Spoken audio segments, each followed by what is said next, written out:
네, 안녕하세요. 이준하라고 합니다. 반갑습니다. 네, 저는 홍균관대에 처음 와봤는데 학교가 정말 좋네요. 네, 저는 이 좀 이따 좀 말씀드리겠지만 이 옆에 있는 서강대학교를 나왔는데 거기 정말 작은 학교거든요. 그래서 뭐 한 바퀴 뛰면은 땀도 안 나는 그런 학교인데 여기 오니까 네, 여기 보니까 600년 주년 뭐 기념관 뭐 이런 것도 있고 네, 진짜 뭐 학교가 너무 좋은 것 같습니다. 네, 그래서 오늘 좀 말씀드릴 주제는 이 뭐 피지컬 AI를 위한 뭐 빅데이터 처리 기술인데 네, 그냥 뭐 쉽게 처리 기술, 뭐, 데이터 처리 기술이라고 생각해 주시면 될 것 같습니다. 네, 저는 파트리지 시스템즈의 이준하라고 하고요. 어, 저는 원래 이제 소프트웨어 공학 전공한 사람이에요. 그래서 원래 이제 소프트웨어가 어떻고, 뭐 소프트웨어를 이렇게 개발해야 되고, 저렇게 개발하면 안 되고, 뭐 이런 것들을 공부하던 사람입니다. 그래서 첫 경력도 이 컨설턴트였어요. 그래서 뭐 이 소프트웨어 아키텍처가 어떻고, 뭐 소프트웨어 코드를 이렇게 짜면 안 되고, 이렇게 짜야 되고, 뭐 이런 일들을 하던 사람입니다.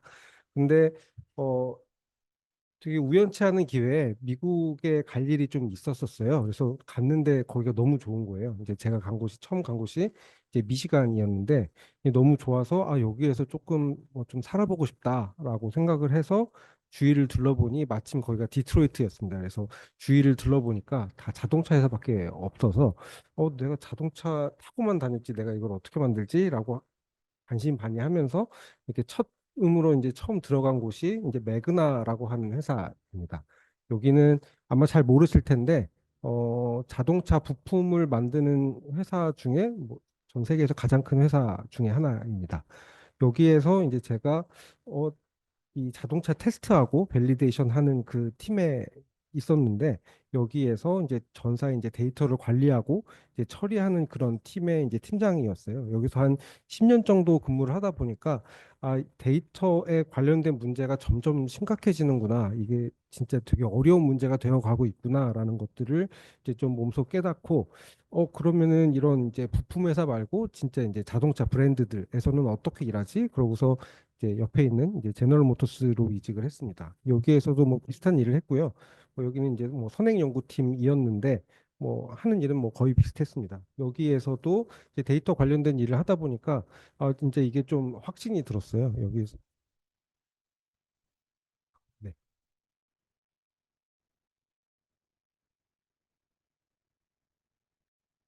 그래서 이때 이제 일을 하다가 2020년도에 이제 이때 저는 미국에 있었는데 그때 이제 원격으로 이제 회사를 한국에 만들고 이제부터 이제 좀 영업을 해봐야겠다 했는데 이때 이제 코로나가 또 터지는 바람에 아 이거 어떡하지? 그러다가 이제 그냥 무작정 한국으로 돌아와가지고 2022년 1월부터 이제 영업을 시작을 했습니다. 그래서 저는 원래 이제 소프트웨어 공학 전공한 사람인데 이 매그나라는 회사에서 이제 정말 많이 고생했어요. 왜냐하면 기계를 전혀 모르기 때문에 이 기계에서의 데이터와 이 내가 여태까지 상식적으로 알고 있던 데이터와 너무 다른 거예요. 그래서 이거를 어떻게 하지 하면서 굉장히 많이 고생을 하다가 뭐 비자 때문에 어쩔 수 없이 귀국도 못하고 뭐 거기서 이제 계속 일을 하면서 이제 배웠습니다. 이제 그러다 보니 이제 기계 쪽 분야하고 이제 소프트웨어 분야 이쪽에 이제 좀 강점을 가지고 있는 이제 그런 사람입니다. 네, 지금 뭐 피지컬 AI가 굉장히 핫합니다. 여기저기서 뭐 엔비디아도 그렇고 뭐 테슬라도 그렇고 이제 굉장히 뭐 자율주행 자동차도 이제 곧 나올 것 같고 막 이런 뉴스들이 굉장히 많이 나오고 있는데요. 이런 이제 눈에 보이는 그러니까 그런 자동차나 로봇이나 이런 것뿐만 아니라 뭐 이 공장이라든지 아니면 뭐 빌딩 내부 아니면 뭐 드론, 의료 뭐 이런 피지컬한 월드에 AI가 하나 둘씩 다 입혀지고 있습니다. 여기 보시면 뭐 FSD 12.5 이게 지금 한 14인가까지 나온 걸로 알고 있는데 이때부터 성능이 완전 폭발하기 시작했습니다. 먼저 폭발을 해서 지금 아마 다음 주나 다음 주쯤에 텍사스 오스틴에서 이제 FSD가 로보택시가 이제 출시가 된다고 합니다. 그러면은 텍사스 오스틴에서는 이제 사람이 운전하는 자동차가 점차적으로 줄어들지 않을까라고 생각합니다. 이런 이제 밝은 뉴스와 더불어서 뭐 웨이모도 이 30만 명이 여기에다가 이제 뭐 사인업했다. 라든지 아니면 에어버스 요건 이제 비행기 만드는 회사인데 여기에서 AI를 도입을 하고 나서 한 15% 정도 비용을 절감했다라든지 아니면 지멘스는 불량률을 거의 제로에 가깝게 만들었다. 뭐 이런 이제 굉장히 좋은 뉴스들이 많이 나오고 있습니다. 근데 실상 현업에서 일을 해보면 이런 것들이 진짜 이 세상에서 벌어지고 있는 일인가 싶을 정도로 이게 현실과 그 이 뉴스에서 나오는 것과 괴리가 굉장히 큽니다.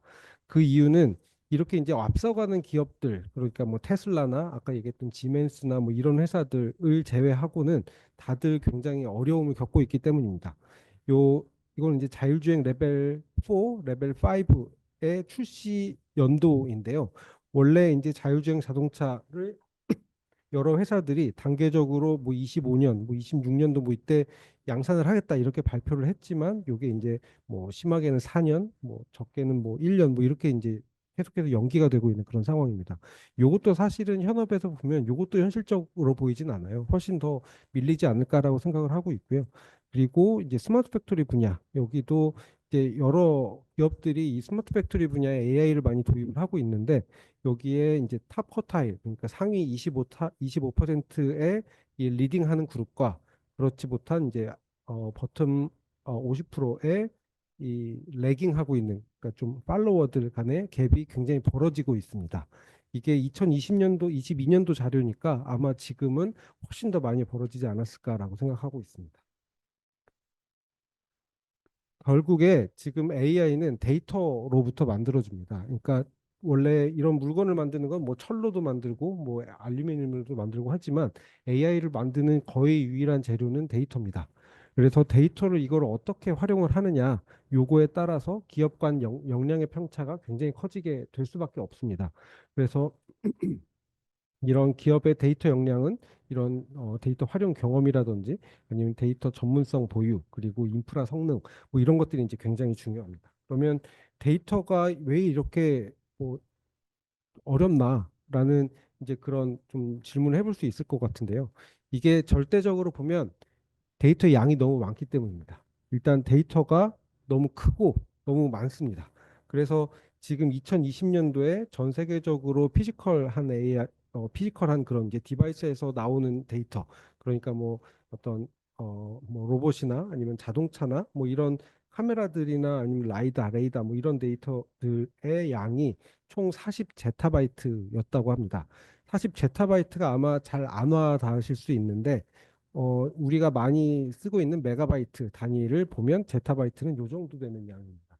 이게 이거 뭐라고 읽어야 될지도 잘 모르겠는데요. 아무튼 0이 15개, 15개짜리 이런 데이터입니다. 이게 지금 현재 한 100 제타바이트 정도 나오고 있다고 하고요. 지금 30년, 2030년까지 500 제타바이트까지 커진다고 합니다. 이게 이렇게 얘기해도 아마 잘 안 와닿으실 거예요. 그러니까 다시 얘기해서 이 데이터를 잘 활용을 할 수 있어야 굉장히 좋은 AI를 만들 수 있다. 이렇게 이해해 주시면 좋을 것 같습니다. 그래서 기계 데이터는 특히 굉장히 큽니다. 여러분들이 지금 뭐 인스타그램이나 아니면 뭐 페이스북이나 뭐 이런 데서 보는 이미지들 혹은 뭐 구글에서 검색하면 나오는 그런 텍스트들, 이미지들 뭐 이런 것들과는 비교하면 한 100배 이상 크다라고 생각하시면 됩니다. 요거는 사람이 보는 게 아니라 기계가 보는 것이기 때문입니다. 요게 비트 비트 단위로 요거를 이제 잘 저장을 해줘야 이 기계를 학습시킬 수가 있습니다. 옆에 보면 일단 요거는 이제 그 전형적인 자동차에 들어가는 카메라입니다. 여기 보면 이미저라는 모듈이 있고 여기에서 이제 세상을 찍어가지고 이걸 비트로 만들어 줍니다. 비트로 만들어서 그 비트로 만든 이미지 스트림을 이미지 프로세싱을 하는 칩에다가 이제 넣어주고요. 넣어준 거를 여기에서 이제 이미지 프로세싱을 해서 뭐 앞에 차가 어디 있고 뭐 아니면 보행자가 어디 있고 뭐 이런 정보들을 이제 이 다음 칩에 이제 넣어줘서 이제 차량을 컨트롤하게 됩니다. 그러니까 여기에서 이미지를 찍어서 여기서 디텍션 한 다음에 이 디텍션 한 거를 가지고 차량을 컨트롤한다. 이렇게 이제 쉽게 이해해 주시면 좋을 것 같습니다. 근데 이거를 이 데이터를 저장을 하기 위해서는 어, 저장을 하는 목적은 크게 두 가지입니다. 하나는 학습시키기 위해서, 하나는 이 자동차가 제대로 동작한다는 것을 검증하기 위해서. 이 두 가지 목적으로 이 데이터를 저장을 하게 되는데요. 이 저장 과정부터가 굉장히 복잡합니다. 원래는 이 이미저에서 이미지 프로세싱 칩으로 이렇게 이제 다이렉트로 이렇게 데이터를 줬다면 로깅을 하기 위해서는 요 어댑터 보드라고 부르는 요 보드를 거쳐서 여기서 이제 저장을 하고 요거를 이미지 프로세싱 칩에 이렇게 넣어줍니다. 그리고 이미지 프로세싱 한 결과는 또 따로 받아서 로고로 저장을 하고요. 또 차량 네트워크에서 이렇게 데이터 받아서 이미지 그리고 요 타피라고 부르는 거는 요거는 이미지 프로세싱 결과입니다. 자동차 뭐나 페데스트리안 아니 차선 뭐 이런 것들을 검출한 결과 이런 것들을 이제 따로 저장을 하고 있습니다. 요거는 이제 자동차에 한정돼서 이렇게 말씀드렸는데 대부분 대동소이합니다. 이제 저희 회사가 하고 있는 게 자동차 분야뿐만 아니라 반도체 그리고 뭐 배터리 공정, 디스플레이 공정 이런 쪽에도 이제 저희가 솔루션을 납품을 하고 있는데 뭐 거의 대동소이하다고 보시면 될 것 같습니다. 그래서 이렇게 데이터를 막 저장을 하게 되면 데이터가 이미지 하나가 한 25메가 정도 됩니다. 그러니까 카메라가 이미지를 한 1초에 한 30장 정도 찍거든요. 그러니까 1초에 25 곱하기 30 하면 750메가 되네요. 1초에 카메라 하나가 750메가 데이터를 저장을 하게 됩니다. 그래서 이렇게 이제 데이터를 이제 취득을 해오면 요거를 기계들의 메타버스라고 부를 수 있는 요거는 힐이라고 하는 그런 기법이 있습니다. 이거 하드웨어 인루프라고 이 하드웨어의 소프트웨어를 하드웨어 안에 들어있는 소프트웨어를 테스트하기 위한 그런 기법입니다. 요거를 보면 그렇습니다. 예를 들어서 어떤 내가 차를 막 주행을 하고 가다가 내가 이거를 막 검증을 해보니까 앞에 차가 있는데 이 이미지 프로세싱 한 얘가 앞에 차를 검출을 못했어요. 그러면 이 이미지 프로세싱에 들어가는 소프트웨어 업데이트를 해야 되잖아요. 그 차를 디텍션을 더 잘하기 위해서. 근데 어떻게 이제 소프트웨어를 막 바꿨어요. 그래서 여기서 바꿨는데 그러면은 이게 진짜로 이제는 잘 되는지 요거를 검사를 해보기 위해서 똑같은 환경을 재현할 수가 하는 게 굉장히 어려운 일이다. 그러니까 예를 들어서 내가 앞에 이 보행자가 세 명이 있었고 앞에 차가 다섯 차가 있었는데 앞에 차가 뭐 빨간색, 뭐 하얀색, 검은색 뭐 이런 차가 막 이렇게 있었어요. 근데 이게 잘 되는지를 검증해 보기 위해서는 그 상황을 똑같이 넣어줘야 이 똑같은 상황에서 이 차를 원래 디텍션 못했던 거를 디텍션을 하는지 뭐 이런 것들을 볼 수가 있는데 내가 이거 검증해야 되니까 어저께 있던 그 사람 세 명 와봐. 그리고 앞에 있는 그 차를 다시 똑같은 자리에 똑같은 속도로 이렇게 움직여봐. 이게 안 되기 때문에 요 데이터를 이미지 프로세싱 칩에 인젝션을 시켜줍니다. 요거를 힐이라고 합니다. 그러면은 이 기계는 이 카메라는 모르는 거예요. 이 데이터가 이미저로부터 이렇게 들어온 건지 아니면 내가 저장한 데이터가 이렇게 들어온 건지 얘는 모릅니다. 그냥 메타버스 안에 있는 거예요. 메타버스 안에 있고 얘가 그러면은 똑같은 데이터가 이렇게 들어오니까 얘를 디텍션한 결과를 다시 이제 주고 그러면 이 디텍션한 결과를 가지고 어, 원래 이전에는 소프트웨어 업데이트 하기 전에는 앞차를 인식을 못 했었는데 내가 이렇게 검증을 해보니까 이번 버전에서는 디텍션을 하네. 뭐 이런 식으로 이제 검증을 해 나갑니다. 요게 이제 모든 자동차 회사, 모든 이제 그 카메라 개발 업체들 여기 그러니까 인공지능이 탑재된 카메라 개발 업체들이 다 이거 하고 있습니다. 이거 하는데 일단 데이터 저장하고 요 데이터를 여기다가 인젝션하고 하는 그런 일들을 이제 주로 하고 있다라고 보시면 됩니다. 뭐 우리나라로 예를 들면 뭐 현대 모비스라든지 아니면 현대 자동차 그리고 만도 뭐 이런 회사들이 다 요거 이제 굉장히 심각하게 하고 있습니다. 그래서 요거를 이제 주행을 그냥 뭐 한 1분 뭐 이렇게 하고 하는 게 아니라 한 번 주행을 이제 자동차 하나를 양산을 하기 위해서 뭐 유럽에 있는 어떤 뭐 BMW나 아니면 복스바겐이나 이런 회사들은 한 번 양산을 하기 전에 100만 킬로 주행을 뜁니다. 그럼 100만 킬로 주행을 뛰면 이 데이터가 아까 1초에 750메가라고 했잖아요. 그럼 100만 킬로를 뛰게 되면 한 50 페타바이트, 60 페타바이트 뭐 이 정도가 나옵니다. 그러니까 페타바이트도 잘 안 와닿으실 수 있는데 이게 메가바이트, 기가바이트, 테라바이트 그 다음이 페타바이트입니다. 이게 하나가 한번 계산해 볼까요? 한 하드디스크 하나가 20테라바이트 정도 되니까 하드디스크가 뭐 그냥 단순 계산해서 한 5만 개, 6만 개 정도가 있어야 이 데이터를 저장을 할 수 있는 거예요. 그러니까 그 정도의 양입니다. 그래서 이 정도의 양을 이제 다 테스트를 또 이제 해야 되니 힐팜이라고 부르는 이 기계들, 이 개발하고 있는 이 카메라들, 여기에다가 이 카메라 한 개에다가 요거를 인젝션 해보고 잘 되는지 보고 이렇게 하게 되면 이 100만 킬로인데 이거 다 하면은 한 지금 자동차 양산해야 되는데 이거 하는 데만 한 10년 걸리잖아요. 이제 그러니까 얘를 이제 한 수백 개 놓고서 여기에다 데이터를 분배해가지고 얘네들은 그런 메타버스 안에 계속 있는 거예요. 여기 있고 이 안에서 막 이렇게 디텍션 막 이렇게 해보고 이 아웃풋 잘 나오는지 확인하고 뭐 이런 일들을 이제 주로 이제 하고 있습니다. 제가 이렇게 말씀드리니까 굉장히 잘하고 있을 것 같지만 이, 이게 하고는 있어요. 하고는 있는데 이 데이터의 양이 너무 크기 때문에 이 데이터 저장 비용만 연간 수백억 나갑니다. 그리고 여기에서 나가는 요 선 있잖아요. 요 네트워크 비용만 이것도 수백억 나갑니다. 그러니까 이게 한 테라바이트 정도의 데이터 사이즈였을 때와 이 페타바이트 정도의 데이터 사이즈일 때는 완전히 하는 일이 완전히 좀 다릅니다. 그러니까 비용도 이제 천문학적으로 늘어나게 되고요. 뭐 이런 여러 가지 문제점들이 있는 이제 그런 재미있는 도메인이다라고 설명드리겠습니다. 네, 그래서 아까 뭐 계속 했던 얘기인데, 일단 비트 레벨에, 왜냐하면 기계를 속여야 되기 때문에 기계가 이게 진짜로 내가 이 주행을 해가지고 찍은 영상인지 아니면 저장되어 있는 데이터를 인젝션 한 건지 요거를 속여야 되기 때문에 비트 레벨에서 완전한 로우 데이터가 필요합니다. 요거는 여기 보시면 요 뭐 간단한 계산입니다. 이게 4K 이미지 영상이고요. 이게 이제 가로 이게 세로인데 요거를 보면 한 800만 개의 픽셀이 있다. 이 이미지 하나에 800만 개의 픽셀이 있고 픽셀 하나당 RGB 해가지고 요거를 이제 3바이트 쓰거든요. 그러면은 그냥 단순 계산해서 이제 800만 곱하기 3 하면 한 5메가바이트 정도가 됩니다. 요게 이제 초당 프레임 수가 한 30 되기 때문에 한 750메가바이트 되고요. 이게 근데 이 차량에 이 카메라가 한 대가 아닙니다. 지금 나오는 이제 차량은 4개, 지금 개발 중인 차량은 8개. 아마 앞으로 좀 더 늘어날 수도 있을 것 같고요.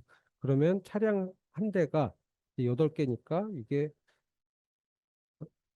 한 6테라바이트 정도의 데이터가 지금 현재 나오고 있습니다. 네. 5기가바이트 정도의 데이터가 1초에 그 정도 나오고 있습니다.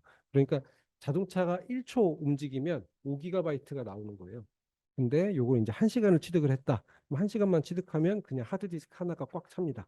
근데 이게 차량 한 대냐? 그렇지가 않습니다. 이게 수백 대의 차량을 운행을 하기 때문에 이 데이터에 대한 그런 사이즈 때문에 나오는 그런 문제점들이 이제 굉장히 심각한 그런 도메인입니다. 근데 자동차 그리고 뭐 팩토리도 마찬가지고요. 이 데이터는 인터넷에 없습니다. 그러니까 구글에서 검색해서 나오는 데이터가 아니라 일단 인터넷에 올리기가 굉장히 어려운 데이터예요. 왜냐하면 너무 크니까. 그래서 요 데이터는 미국에도 있고 유럽에도 있고 한국에도 있고 이게 로컬의 어떤 나스에 막 이렇게 저장이 돼 있거나 아니면 하드디스크, 테이프 뭐 이런 데다가 막 이렇게 저장이 되어 있습니다.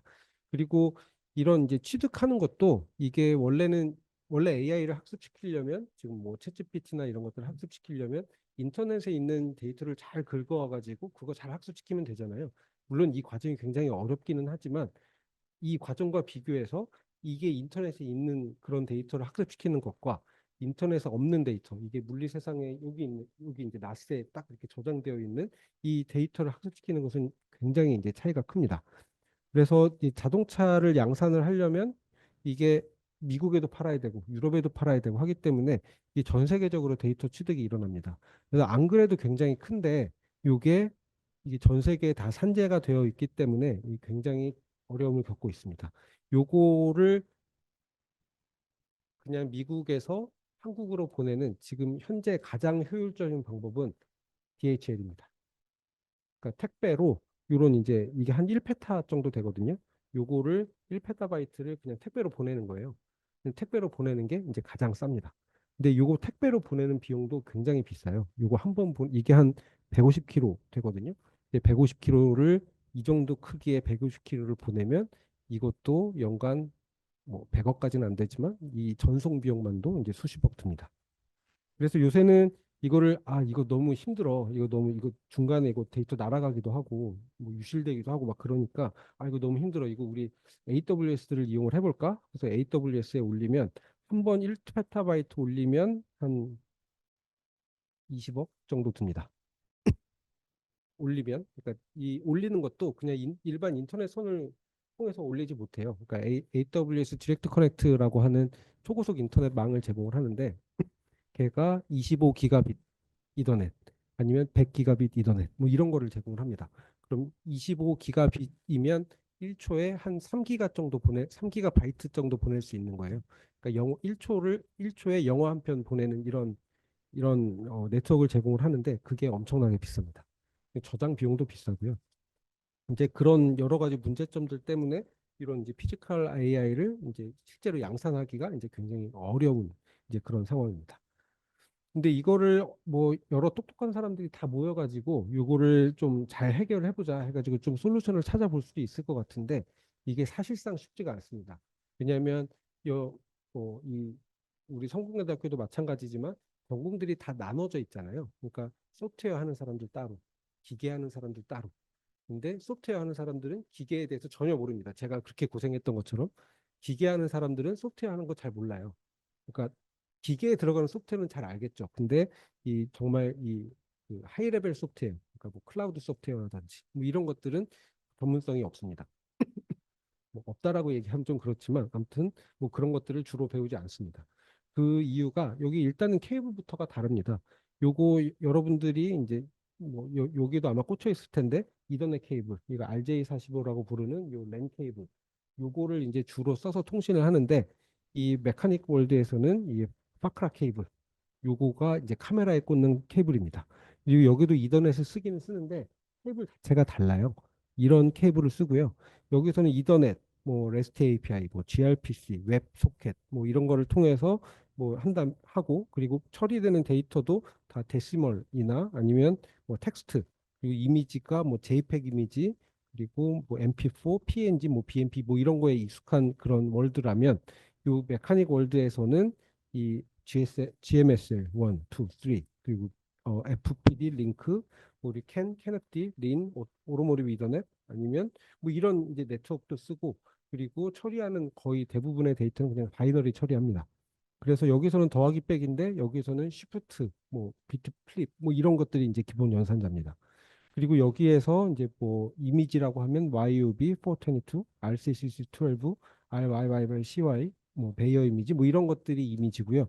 그러니까 완전히 좀 이 융합 분야이기 때문에 이런 것들을 해결하는 것이 이제 좀 점점 더 어려워지고 있는 그런 상황입니다.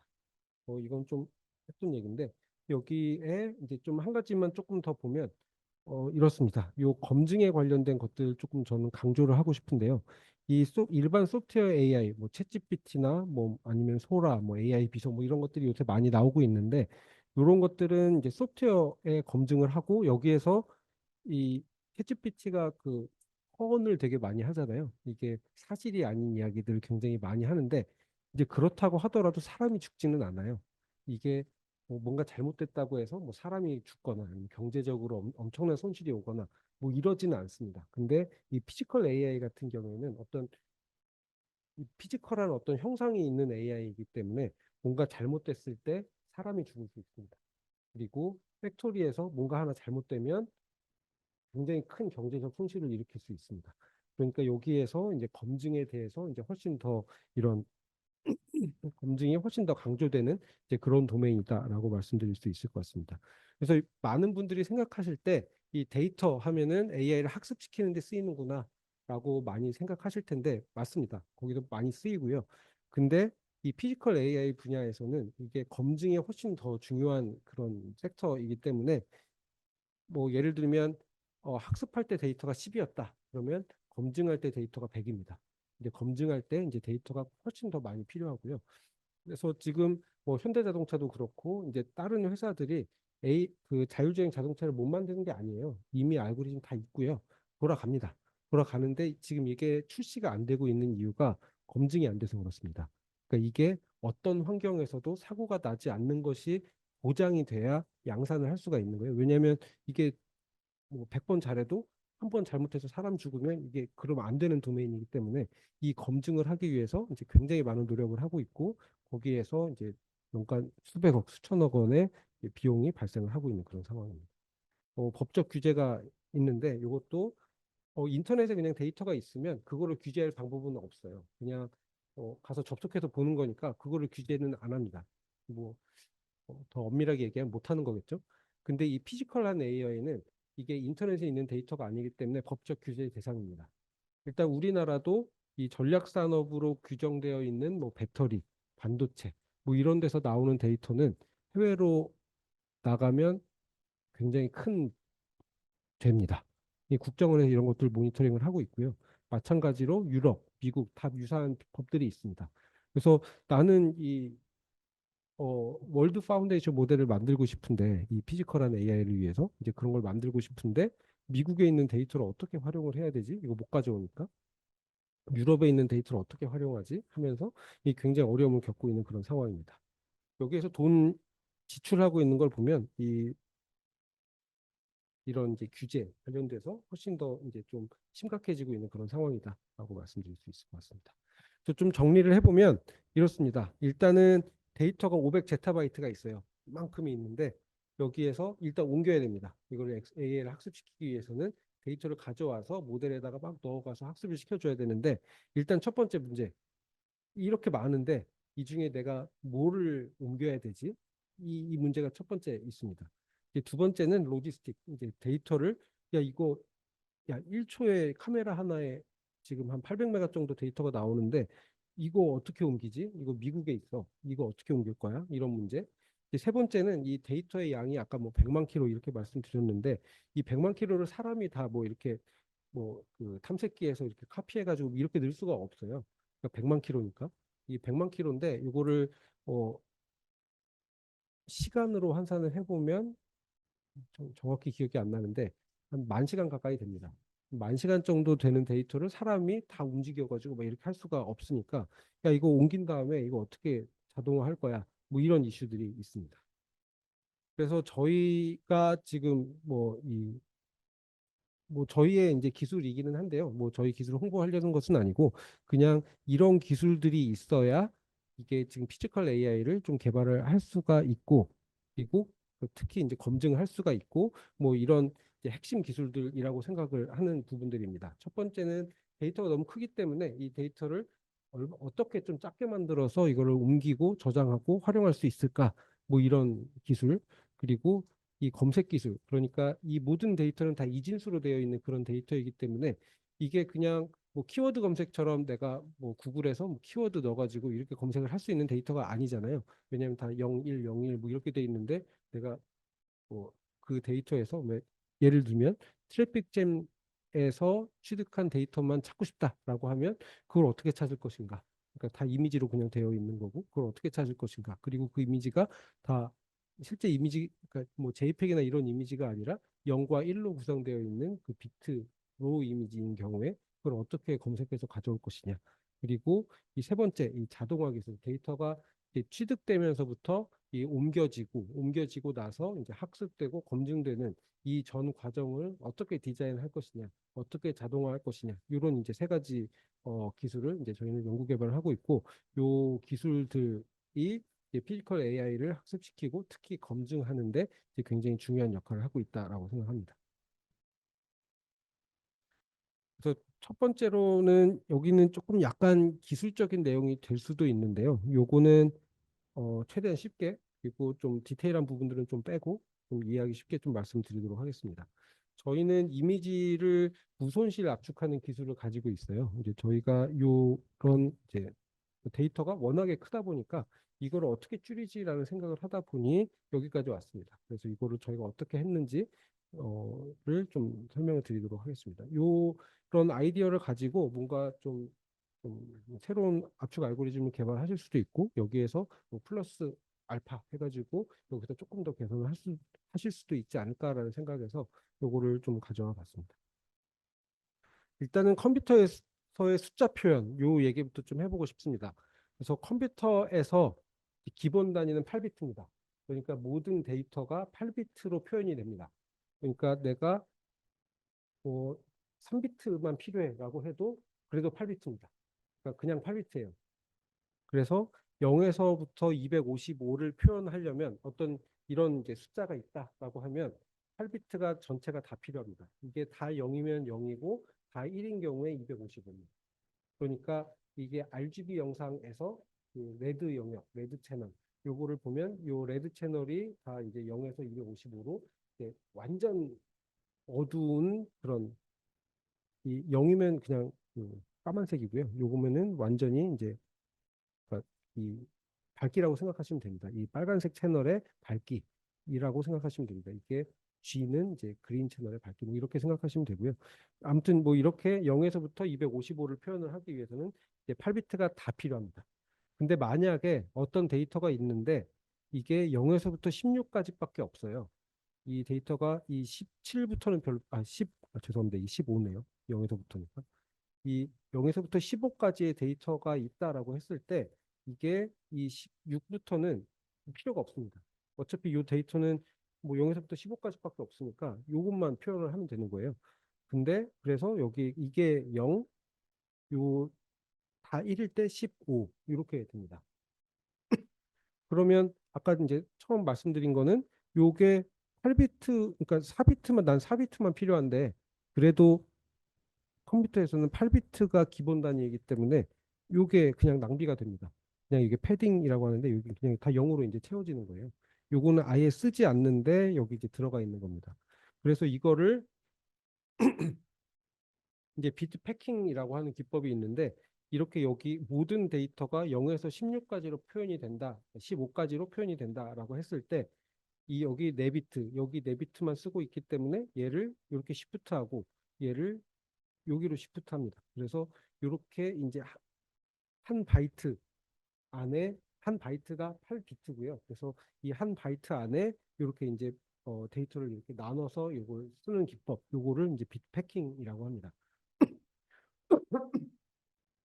어떤 데이터가 0에서부터 255까지 있을 때와 어떤 데이터가 0에서부터 15까지 있을 때 요거는 뭐 예를 들면 이 숫자가 두 개 있다 그러면은 16비트 그러니까 이 바이트가 필요하지만 요렇게 0에서부터 16이 있을 때 패킹을 하게 되면 1바이트만 있어도 이제 이 숫자를 표현할 수 있다. 요게 이제 기본입니다. 이미지가 보는 거는 요렇게 이렇게 보이지만 사실 요거를 까놓고 보면 다 숫자입니다. 그래서 요 픽셀 하나하나마다 이렇게 숫자 3개가 있는 거예요. 그러니까 R 숫자, B 숫자, G 숫자 뭐 이렇게 해가지고 숫자 3개가 이렇게 겹쳐져 있어서 요 색깔을 표현을 하게 되고요. 뭐 이건 RGB 이미지일 때 그렇고 뭐 또뭐 그레이스케일일 때 아니면 뭐 또 다른 뭐 YOB 포트네이트일 때 뭐 이런 것들마다 이 숫자 표현 방법이 다 다릅니다. 근데 뭐 보통 이제 여러분들이 많이 알고 계시는 게 RGB니까 그거를 예를 들면 이게 R 채널, G 채널, B 채널 이렇게 해가지고 요렇게 3개 채널이 겹쳐져서 하나의 이미지가 됩니다. 그리고 각각의 채널마다 이 한 픽셀마다 요게 이제 숫자로 다 표현이 되고요. 요게 보통은 이것도 이미지마다 다른데 요 이 하나의 픽셀이 이런 이제 0부터 255까지의 값을 가지게 됩니다.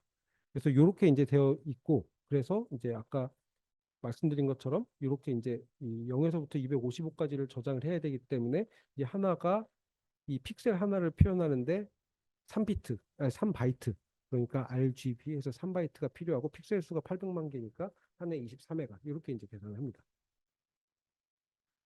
근데 뭐 동영상을 보게 되면 아예 이제 좀 연관성이 없는 이미지다. 그러면은 이제 그런 경우가 아니다. 그리고 이거는 동영상이다라고 했을 때 프레임 1, 프레임 2, 프레임 3가 뭐 거의 대동소이합니다. 이게 차가 뭐 아무리 빨리 움직인다고 하더라도 이게 1 프레임 간의 차이가 한 30ms 정도 되기 때문에 이 차이가 뭐 엄청나게 크지는 않습니다. 그래서 그런 이제 아이디어에서 시작을 했고요. 여기서 보면 이 각각의 모든 프레임의 픽셀을 다 저장할 필요가 있을까라고 해서 저희는 요 물론 요거는 이제 저희가 만든 건 아니고요. 요거 있는 겁니다. 저희가 한 건 또 따로 있는데 아무튼 이 프레임 1에서 프레임 1과 프레임 2를 뺍니다. 빼게 되면 이렇게 이제 그 차이 영상이 나오게 되고요. 그러니까 다른 여기 까맣게 보이는 거는 똑같은 거예요. 그리고 여기 이제 빨갛거나 뭐 뭔가 색깔이 있는 거는 요 둘 간의 차이가 있는 겁니다. 그래서 저희는 이거를 각각 저장을 하는 게 아니라 요 이미지는 저장을 하고 요 이미지와 이 이미지의 차이만 저장을 하는 겁니다. 그렇게 해서 이렇게 이제 프레임 1, 그 다음에 프레임 2는 요거를 여기에다가 이제 더해서 이렇게 복원을 하는 거죠. 뭐 이런 게 이제 기본 아이디어이고요. 여기서 보면 이렇게 델타 프레임, 그러니까 프레임 1과 프레임 2 간의 차이만을 저장한 요 프레임도 사실 이미지입니다. 요 프레임도 이미지라서 똑같이 요게 23메가입니다. 이것도 이제 똑같이 23메가고요. 근데 지금 여기에서 이제 하는 거는 그러니까 여기에서 이제 좀 체크를 해봐야 되는 내용은 뭐 이렇습니다. 이게 이 프레임 간의 차이가 크지 않다라고 하면 거의 대부분 0일 거예요. 똑같은 이미지다. 그럼 100% 0입니다. 근데 똑같지 않고 조금 변한다. 그러면은 변한 부분만 숫자가 있고 나머지는 그냥 0입니다.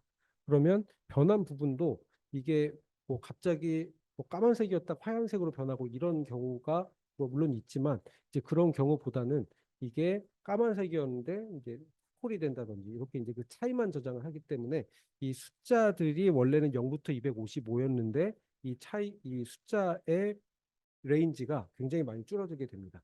그러면 저희는 첫 번째 얘기한 것처럼 이거를 더 작은 비트로 하나의 픽셀을 표현을 할 수가 있게 되는 거죠. 그러니까 그렇게 하고 요거를 그래서 요 픽셀당 최소 비트를 결정을 하는데 여기 보면 이 보니까 0에서 80까지로 변한다. 원래는 0에서 255까지 변했는데 여기를 델타 프레임을 보니까 0에서 80까지만 변한다. 그러면 이제 로그 80 하게 되면 6.3이거든요. 그러면은 이거를 비트를 나눌 수 없기 때문에 이거를 7비트가 필요합니다. 그래서 모든 픽셀을 원래는 8비트가 필요했는데 이제 7비트가 필요해진 거예요. 그럼 이게 하나씩 비잖아요. 그러면은 이렇게 하나씩 밀어가지고 이렇게 이제 저장을 해줍니다. 그러니까 이렇게 하게 되면 이미지 한 장당 원래 23메가였는데 이게 뭐 굉장히 미미하게 줄였네라고 생각하실 수 있는데 이게 23메가인데 3메가 줄인 겁니다. 그래서 이 1시간 취득하면 한 20테라바이트 정도 되거든요. 근데 그거를 20테라바이트 정도 되는데 요거를 2테라바이트 줄인 겁니다. 요것만 했는데 요것만 해서 한 2테라바이트 줄인 겁니다. 요게 한, 한 60페타바이트, 한 100페타바이트 정도라고 했을 때 이거 해서 지금 수십억 아낀 겁니다. 그러면 여기에서 이거를 어떻게 하면 또 더 줄일 수 있을까? 지금 여기에서 0에서 80인데 이거를 어떻게 하면 레인지를 더 줄일 수 있을까? 이런 것들을 이제 좀 보게 되면 뭐 이렇습니다. 여기서 보시면 지금 원래 0에서부터 80까지 변하는데 여기 보니까 0에서 80까지를 다 저장을 하지 말고 여기 이 평균을 내보니까 76이네. 그러면은 76에서 떨어진 정도만 이게 좀 숫자가 좀 틀렸으니까요. 그냥 로직만 이해해 주시면 좋을 것 같습니다. 평균이 76이니까 평균에서 떨어진 정도 이것만 그러니까 그걸 잔차라고 하는데 여기에서 평균에서 떨어진 정도만 저장을 해놓으면 그냥 상식적으로 생각을 해보면 이만큼이었는데 평균이 이만큼이었으니까 이만큼으로 레인지를 줄일 수 있지 않을까라고 해서 그거를 이렇게 해놓은 겁니다. 그래서 여기 뭐 예를 들면 여기 26이 아니고 여기는 16이 되겠죠. 16, 16 뭐 이렇게 될 겁니다. 그리고 얘는 어, 제가 계산이 약해서 아무튼 이렇게 해서 이 레인지를 이렇게 줄이는 겁니다. 그럼 레인지를 줄이게 되면 원래는 0에서 80이었는데 값의 범위가 16에서 46으로 이제 줄어듭니다. 절대값의 범위가 16에서 46으로 줄여들게 됩니다. 그리고 이제 단차의 절대값 최소는 여기 16이고요. 이제 이걸 16에서 46, 그러니까 맥스가 46이니까 46을 표현하기 위해서는 6비트가 필요합니다. 여기서는 아까 7비트였잖아요. 여기서 한 비트 더 줄인 겁니다. 6비트가 필요한데 여기에서 이제 한계가 여기 이제 마이너스 플러스로 나눠지기 때문에 이, 이 마이너스 플러스를 표현하기 위한 플러스 1비트가 더 들어가게 됩니다. 근데 여기서 뭐 얘가 조금 이상하긴 한데 여기에서는 사실상 줄어들지 않는 거죠. 여기서 7비트였는데 여기서 6 플러스 1비트니까 사실 이제 7비트인데 사실 이렇게 제가 극단적으로 0에서 뭐 6 이렇게 표현을 해놨는데 이런 경우 그렇게 많지 않습니다. 그러니까 원래 이렇게만 해도 한 2비트 정도는 줄어듭니다. 근데 지금 보면 값의 범위가 0에서부터 시작하지 않잖아요. 여기서 16에서 46까지입니다. 그러면은 항상 0에서부터 15까지의 값은 없는 거예요. 그러니까 이거를 이제 옵셋을 적용을 해서 이제 전체 값을 이 오프셋을 다 적용을 시켜줍니다. 그러니까 여기 26에서 이 옵셋 16, 그러니까 최소값을 빼주면 얘는 이제 10이 되고요. 이런 식으로 해서 이렇게 이제 더 줄여줍니다.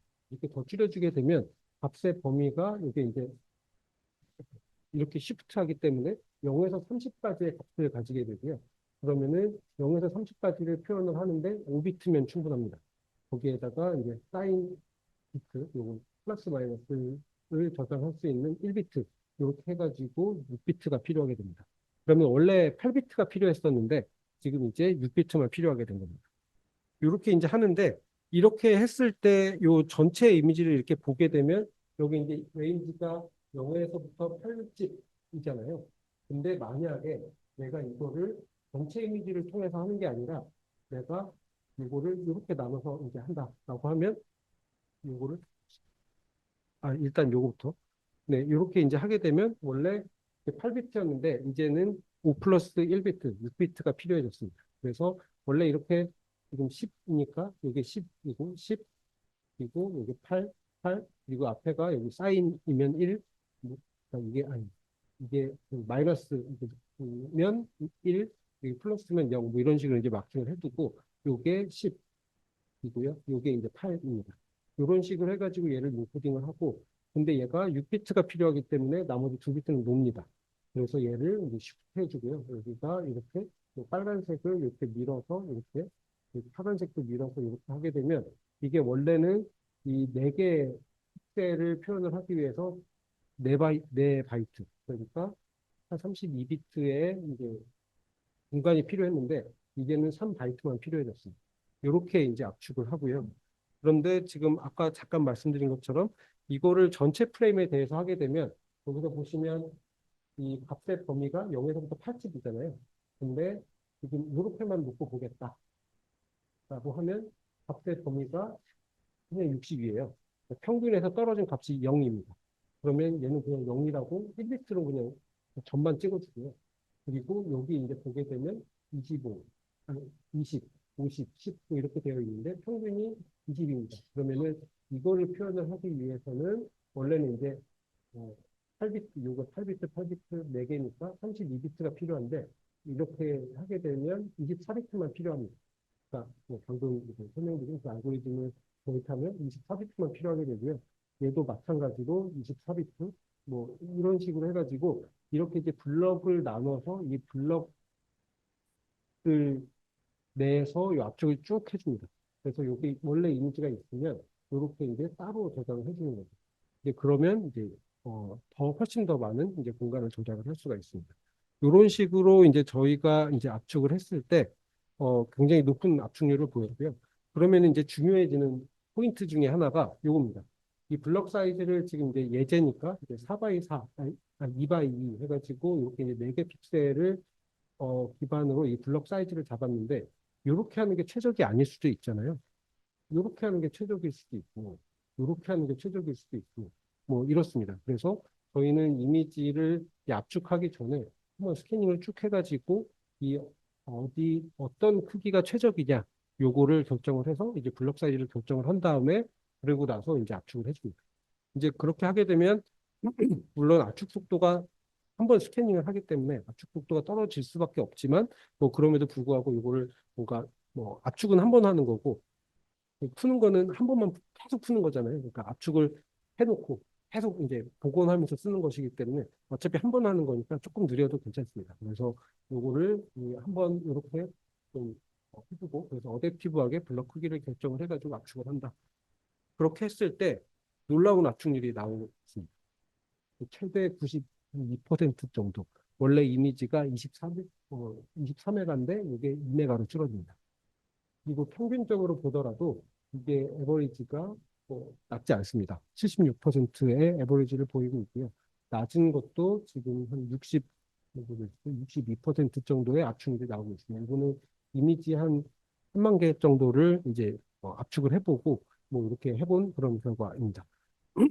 이거는 근데 뭐 그 인터넷에 있는 어떤 JPEG이라든지 뭐 이런 것들에 대해서는 이미 그게 압축이 되어 있는 영상이기 때문에 압축률이 이렇게 높지는 않습니다. 요거는 기계용 데이터, 그러니까 압축이 전혀 들어가지 않은 비트 레벨에 최적화되어 있는 그런 알고리즘이다라고 생각해 주시면 됩니다. 물론 요게 이제 이거는 왼쪽에 있는 거는 이게 최대 압축률 이미지입니다. 한 92% 정도 나온 거고요. 요거는 차가 정지해 있을 때, 여기 이제 신호 대기하고 있고, 움직이는 거는 요 차, 그리고 여기 이 사람들 좀 움직이고 있고, 뭐 깜빡이 정도 켜지고 있고, 구름이 뭐 안 움직이는 것 같아도 아주 미세하게 조금씩 움직입니다. 요 정도 차이가 있을 때 91% 움직이고요. 이 이미지가 굉장히 복잡할 때, 이 차가 막 좌우로 막 움직이고 있고, 이 앞에 여기 보면 뭐 이게 나무인데, 이게 굉장히 이제 이게 좀 어, 세밀한 그런 나무입니다. 세밀하고 잎이 되게 작은 나무입니다. 이런 이제 굉장히 복잡한 이미지가 있을 때 이제 최저 그 압축률을 보이긴 하는데, 뭐 이것도 나쁘진 않습니다. 그래서 이렇게 이제 그런 압축을 했을 때 이런 이제 차이가 있다. 이게 정형 데이터도 마찬가지입니다. 여기서 보면 숫자가 잘 안 보일 수도 있는데 여기 이게 정형 데이터, 그러니까 숫자 데이터가 막 이렇게 테이블로 쭉 이제 들어가 있는 데이터가 있다고 했을 때 얘를 압축하면 좀 성능이 떨어집니다. 근데 여기에서 이거를 요 차이만 이거 이제 첫 번째 요 로우만 저장을 하고 그 다음부터는 요거에서 떨어진 정도만 계속 저장을 하는 거예요. 그러면은 여기는 255를 저장을 해야 되지만 여기는 뭐 1.14만 저장을 하면 됩니다.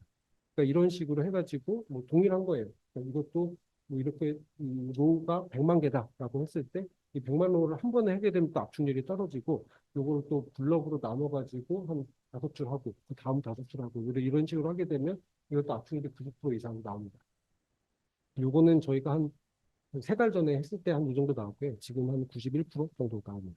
그러니까 이런 식으로 해서 하게 되면 이게 한 63기가바이트 정도 되는 이제 CSV 파일이 있다고 했을 때 얘를 그냥 뭐 많이 쓰는 RGB나 뭐 이런 거를 썼을 때 뭐 안 주는 거 아닙니다. 안 주는 거 아닌데 이런 거 준 것보다 저희는 이것보다도 3분의 1 정도로 이제 더 줄어듭니다.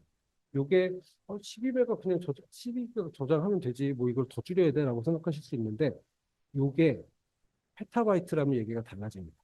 여기서 이렇게 지금 한 60% 아꼈다라고 하면 어, 비용이나 전송 속도 이런 것들이 이제 굉장히 많이 되고 한 60% 개선이 된다라고 이해해 주시면 좋을 것 같아요. 네. 네, 이거는 뭐 손실 압축 기술인데요. 요거는 네, 요것도 똑같습니다. 요것도 어, 네, 뭐 이전과 똑같은 거고요. 여기서 보면 그냥 이미지 하나를 이제 JPEG 뭐 많이 쓰는 이제 JPEG 알고리즘을 써서 17kb로 이제 줄인 영상입니다. 줄인 영상이고요. 이제 저희는 델타만 저장을 하기 때문에 여기에 동일한 17kb인데 훨씬 화질이 좋잖아요. 이게 동일한 17kb인데 훨씬 더 많은 정보를 담을 수가 있는 거죠. 이렇게 이렇게 뭐라 죠 이거 열화한다 그러죠. 이 열화하는 이런 이미지. 그러니까 옆에 보면 이게 차인지 뭔지 알 수가 없어요. 이게 차갑긴 한데 이 차인지 뭔지 알 수가 없는 이런 영상으로 바뀌는데 저희는 데이터만 뽑아서 전송을 하기 때문에 뭐 이런 것들이 이제 굉장히 좋습니다. 그래서 손실 압축을 하게 되면 저희는 요거를 원본 영상의 99.9% 이상 줄입니다. 그래서 원래 영상 사이즈가 한 5기가 정도 되는 뭐 동영상이 있다라고 했을 때 이거를 이제 저희 손실 압축 기술 이거를 이용을 하면 35메가바이트로 줄어듭니다.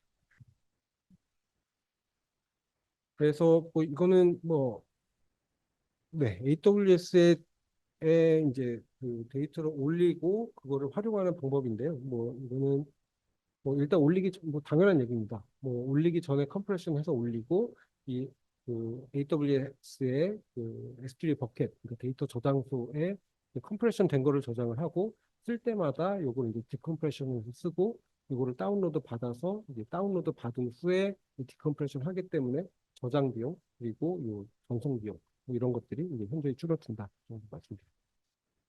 그래서 아까 좀 말씀을 그 교수님이 좀 해주신 부분, 질문해 주신 부분인데, 이제 저희 전송 속도가 큰 문제입니다. 뭐 정확히 짚으셨고요. 그래서 저희는 그거를 해결을 하기 위해서 요 파이프라인을 만드는 기술을 가지고 있습니다. 요 파이프라인의 요 필터들, 이 데이터를 실제로 처리를 하는 이 필터들을 이제 사용자가 뭐 이렇게 설계할 수 있는 그런 기술을 가지고 있고요. 그래서 요거를 이 컴프레션 다 하고 요거를 다 보낸 다음에 디컴프레션 다 하고 그 다음 거 보내고 이러면 늦습니다. 이러면 늦으니까 컴프레션 한 다음에 이걸 전송하면서 그 다음 거 컴프레션 하고 이거를 받으면서 디컴프레션 하면서 또 컴프레션 하고 하면서 이 한 번에 뭐 한 4개, 5개 파일을 이렇게 파이프라인으로 이렇게 이제 처리를 합니다. 그러면 원래 컴프레션 하는데 드는 속도가 뭐 10초다. 그리고 전송하는데 드는 속도가 10초다. 그럼 원래대로 그리고 디컴프레션 하는데 드는 속도가 뭐 또 10초다. 그러면은 이거를 이제 그 시리얼하게 하면 30초가 걸리잖아요. 근데 이거를 동시에 이렇게 진행을 하게 되면 컴프레션 하면서 보내고 받으면서 디컴프레션 하고 이런 식으로 되어 있기 때문에 이 전 과정이 10초면 됩니다. 그러니까 이런 식으로 요거를 어, 이, 어, 이 전송 속도, 컴프레션, 디컴프레션 속도 요거를 현저히 줄였고요. 이 파이프라인을 말씀드린 것처럼 요 사용자가 뭐 뭔가 이렇게 만들어 놓을 수가 있습니다. 그래서 여기에서 컴프레션 해서 보내고 디컴프레션 하면서 트레이닝 하면서 뭔가 컴프레션 해서 또 보내고 뭐 이런 이제 파이프라인을 이제 저희가 제공을 하고 있습니다. 네. 그리고 요거는 뭐 이 플릿 그러니까 자동차의 원격으로 이렇게 이제 만들어진 이제 파이프라인을 이제 배포를 할 수 있다. 그리고 요거를 뭐 어떤 팩토리가 됐든 아니면 어떤 뭐 중국 공장 뭐 아니면 뭐 폴란드 공장 뭐 이런 쪽으로도 이 정해진 파이프라인을 배포를 해서 이게 원하는 이제 데이터 처리를 이제 이 자동차 내에서 그리고 이 공장 내에서 이 원하는 데이터 처리를 취득하면서부터 이제 할 수 있다라는 그런 점이 있고요.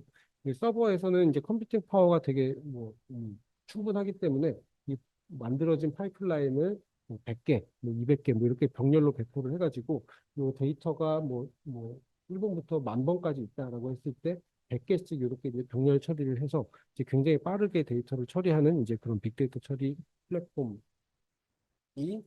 굉장히 좀 뭐랄까 연구 개발이 많이 되고 있다 정도 말씀드릴 수 있을 것 같습니다.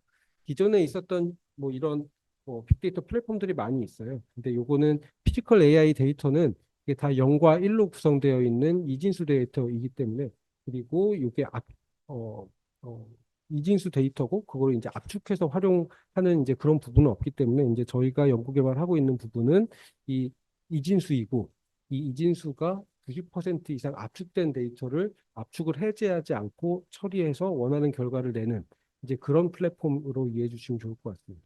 이게 그냥 이렇게 보면은 병렬 처리가 뭐 여기저기 많이 있는 것 같은데라고 생각하실 수 맞는데 일단 저희는 이 압축된 데이터를 처리한다. 그러니까 뭐 쉽게 얘기하면 원래는 내가 어, 엑셀 파일이 있다. 근데 그게 알집으로 해서 압축이 돼 있다. 그러면 첫 번째가 알집을 푼 다음에 내가 뭔가를 할 수 있잖아요. 근데 저희는 그게 아니고 알집으로 압축되어 있는 채로 이렇게 데이터를 처리하는 이런 거라고 생각해 주시면 됩니다. 네, 이것도 이제 이 자동차나 아니면 공장 뭐 이런 데서 이 데이터가 처리되고 업로드돼서 서버에서도 이렇게 이어서 처리할 수 있는 이런 이제 파이프라인을 이제 놓을 수 있는 이제 그런 장점이 있습니다. 네, 그래서 저희가 이런 기술, 그러니까 아까 말씀드린 그런 이제 압축 기술, 그리고 파이프라인 기술, 그리고 뭐 오늘은 설명드리지 않았지만 이 이진수 데이터 검색 기술, 뭐 이런 기술들을 기반으로 이제 저희는 데이터반이라고 하는 솔루션을 제공을 하고 있고요. 요거는 전 세계에 흩어져서 저장되어 있는 뭐 수십 페타바이트, 수백 페타바이트의 데이터를 가상화해서 활용할 수 있게 하는 그런 기법입니다. 그러니까 지금 원래대로라면 요 이제 20페타, 30페타, 10페타바이트의 데이터를 다 한국으로 보내가지고 여기서 학습시키고 검증시키고 뭐 이런 일들을 했었다면 저희는 그게 아니고 요거를 99.9% 손실 압축을 통해서 이 트윈 레이어를 만들어냅니다. 저희는 요거를 데이터 트윈이라고 부르고 있고요. 이렇게 손실 압축된 데이터만 사람한테 제공을 해서 이 사람이 그걸 리뷰하고 뭔가 분석할 수 있는 그런 데이터 카탈로그를 제공하고 실제 뭔가 학습을 시켜야 된다든지 검증을 해야 된다든지 할 때도 데이터를 그냥 이렇게 옮기는 것이 아니라 이게 데이터가 있는 쪽으로 이 모델을 보냅니다. AI 모델을 보내서 여기에서 학습되고 데이터가 있는 곳에서 학습되고 학습된 모델만 반환되게 됩니다. 그래서 그러니까 그냥 발상의 전환이라고 생각해 주시면 좋을 것 같아요. 그냥 원래는 데이터를 다 가져와서 내가 여기서 학습을 시켰다면 그게 아니라 데이터는 저기 있고 내가 모델을 보내서 학습시킨다. 그러니까 왜냐하면 데이터가 너무 크니까 그거를 다 가져오는 게 거의 불가능에 가깝고 그러니까 모델은 가벼우니까 모델을 보내서 학습시키는 이런 방법이라고 생각해 주시면 됩니다. 물론 필요할 때는 이게 저희가 무손실 압축도 제공을 하고 있기 때문에 한 90% 정도 압축된 데이터를 이제 가져오면 됩니다. 이 경우에는 원래 이제 가져온 원래 이제 드는 비용보다 뭐 압축률을 보면 한 10% 정도로 이제 줄어든 90%가 줄어든 이제 그런 어, 어, 비용으로 그리고 속도로 이런 것들을 활용을 할 수가 있다. 또 저희가 하고 있는 거는 요거를 위해서 저희는 달려가고 있는 겁니다. 저희는 데이터가 앞으로 늘어날 것이다. 데이터가 폭발할 것이다. 뭐 이런 거에 대해서는 아마 모두 이견이 없을 거라고 생각합니다. 이게 뭐 전문가뿐만 아니라 비전문가들도 이거에 대해서는 이견이 있지 않을 거라고 생각하고요. 그래서 이게 데이터가 늘어나도 데이터를 양은 늘어나지 않게 만드는 이제 이렇게 해서 피지컬 AI의 신뢰성이나 아니면 그런 뭐 발전 속도를 이제 좀 가속화하는 그런 역할을 하고자 합니다.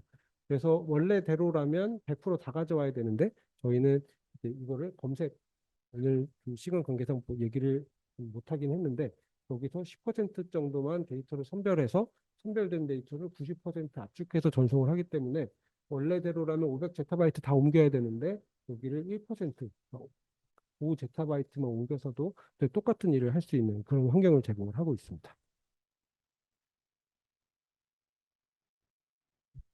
네. 그래서 여기까지이고요. 저희 이런 솔루션은 뭐 현대자동차, 그리고 만도, 클레무브, 뭐 미국의 매그나, LG 에너지 솔루션, 삼성전자까지 저희 솔루션이 제공이 되고 있고요. 이제 앞으로도 이런 활용 범위를 더 많이 늘려가 보고자 합니다.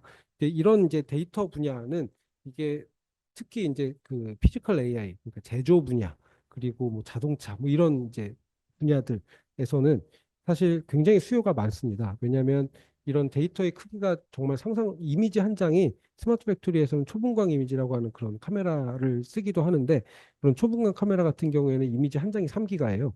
그러니까 이게 이미지 한 장이 수십 개, 수백 개의 이미지들로 구성된 이미지입니다. 이게 CT 같은 영상도 마찬가지고요. CT도 우리가 보게 되면 이미지 한 장이 아니라 이미지를 계속 이렇게 적층해가지고 3D 이미지로 만들어 놓은 그런 이미지입니다. 그러니까 이 이미지 한 장이 굉장히 크고요. 그러니까 지금 저희가 뭐 배터리나 뭐 반도체, 뭐 자동차 분야 이렇게 하고 있지만 이런 의료 분야 그리고 뭐 아까 말씀드린 그런 이제 초분광 이미지 같은 것들이 쓰이는 뭔가 어떤 건설 분야라든지 이런 쪽으로도 이제 충분히 확장을 해볼 수 있는 이제 그런 여지가 있다라고 생각합니다.